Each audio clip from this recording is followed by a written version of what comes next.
बिस्मिल्लाहिर्रहमानिर्रहीम। अस्सलामु अलैकुम वरहमतुल्लाह।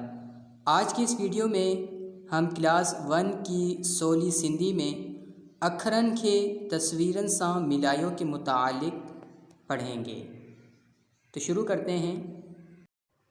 ते को हम तारे से मिलाएंगे, ठे को हम ठूंठ यानी कोहनी से मिलाएंगे, मीम को हम मच्छी यानी मछली से मिलाएंगे, नून को हम नारंगी से मिलाएंगे, तौ को हम तोते से मिलाएंगे, पे को हम पत्ते से मिलाएंगे, दाल को हम दर यानी दरवाज़े से मिलाएंगे, टे को हम टमाटो यानी टमाटर से मिलाएंगे।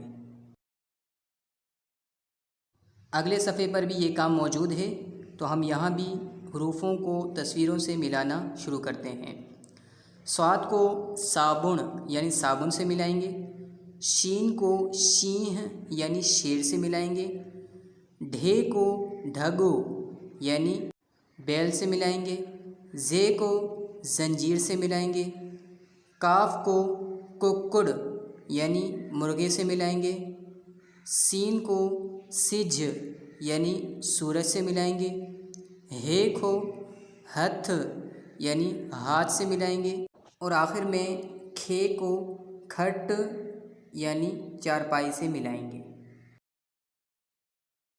इस सबक में आपको अगर कोई बात समझ ना आई हो या कोई लफ्ज़ मुश्किल लगा हो या किसी लफ्ज़ का तलफ़ुज़ करना ना आ रहा हो तो आप कमेंट्स में मुझसे पूछ सकते हैं।